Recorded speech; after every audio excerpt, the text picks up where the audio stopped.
देश भर में सरकारी कर्मचारी पुरानी पेंशन योजना की बहाली के लिए संघर्ष कर रहे हैं। कई राज्यों ने इस पुरानी पेंशन व्यवस्था को बहाल करने का ऐलान कर दिया।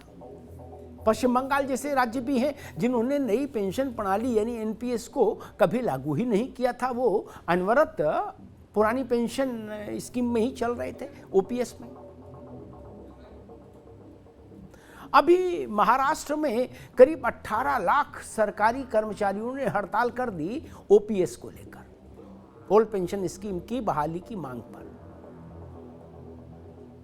अब लाख टके का प्रश्न ये है कि क्या देश भर में, क्या देश के सभी राज्यों में और केंद्र के स्तर पर सरकारी कर्मचारियों के लिए पुरानी पेंशन व्यवस्था बहाल हो पाएगी? क्या नई पेंशन स्कीम की विदाई हो पाएगी? ये बड़ा प्रश्न है और इस प्रश्न का उत्तर मालूम कहां टिका हुआ है? वो टिका हुआ है 2024 के चुनाव में नहीं, लोकसभा के नहीं। उस प्रश्न का उत्तर 23 में ही मिल जाएगा कि ओपीएस के इस आंदोलन का देश भर में भविष्य क्या होगा राष्ट्र के स्तर पर। मैं ऐसा इसलिए कह रहा हूं क्योंकि राजस्थान, छत्तीसगढ़, ये दो राज्य ऐसे हैं कांग्रेस शासित जिन राज्यों ने पुरानी पेंशन स्कीम लागू करने का ऐलान किया।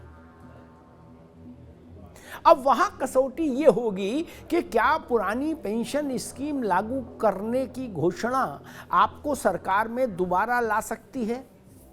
अगर ला सकती है तो बाकी राज्यों पर भी इस बात का दबाव पड़ेगा और लोकसभा के चुनाव के लिए भी दबाव पड़ेगा दलों पर। एक दूसरा, महाराष्ट्र और कर्नाटक, ये राज्य जो भाजपा के द्वारा शासित राज्य हैं।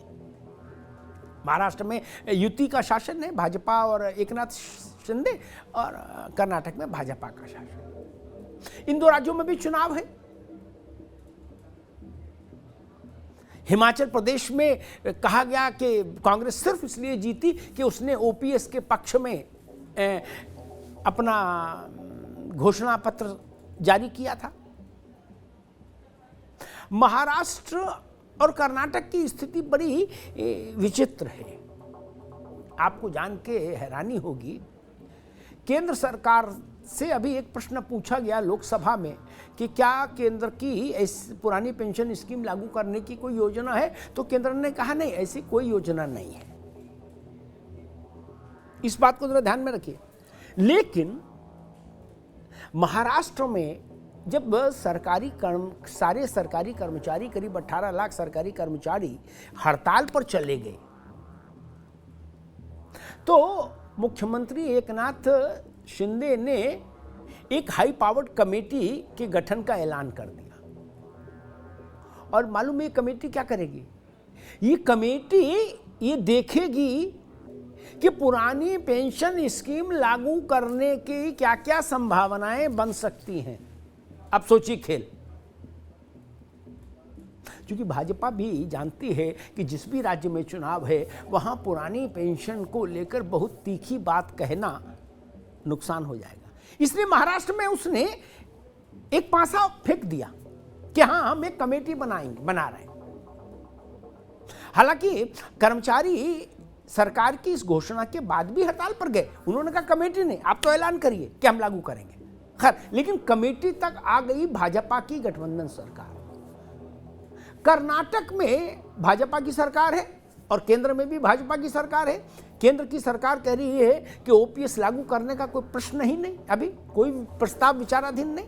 लेकिन कर्नाटक के कुछ आला अधिकारी, वित्त विभाग के और दूसरे संबंधित विभागों के अभी हाल में जयपुर गए और राजस्थान सरकार के अधिकारियों के साथ बैठकर उन्होंने लंबी मंत्रणा की। किस विषय पर?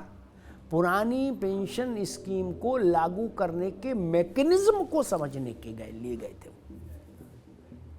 अब इसका मतलब क्या निकाला जाए कि कर्नाटक में भी मुख्यमंत्री बोम्मई एक खिड़की खुली रखना चाहते हैं ओपीएस के लिए, समझिएगा।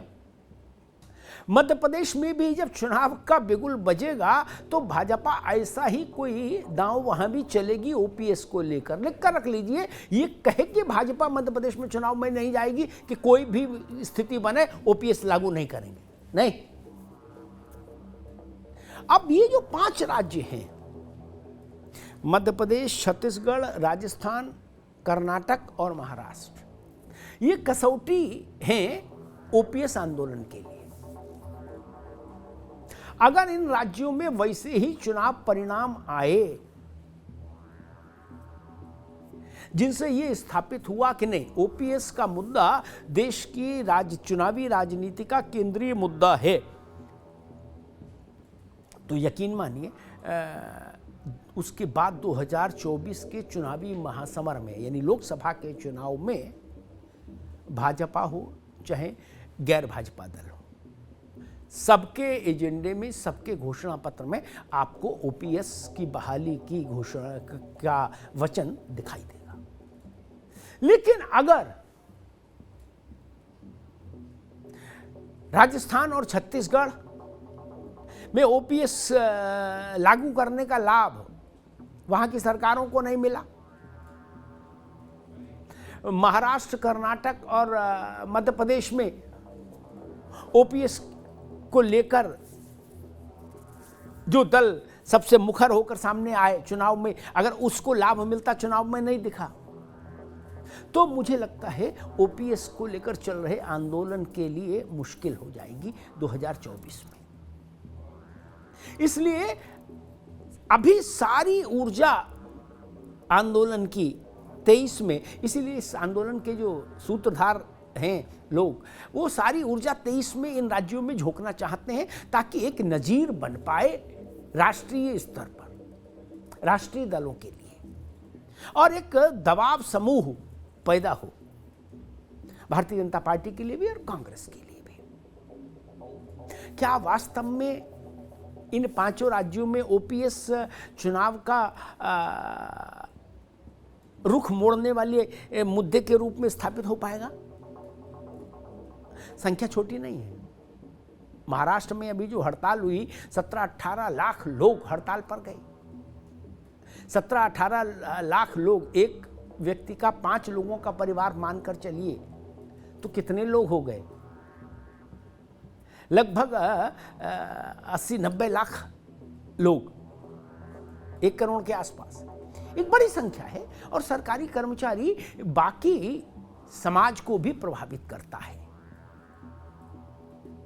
हिमाचल छोटा राज्य है, लेकिन वहां ओपीएस के मुद्दे ने एक बड़ा पॉलिटिकल एजेंडा सेट कर दिया। और अशोक गहलोत और भूपेश बघेल ने भी यही सोचकर ओपीएस को फिर से लागू करने का ऐलान किया था कि ये मुद्दा उनकी सत्ता में वापसी सुनिश्चित कराएगा।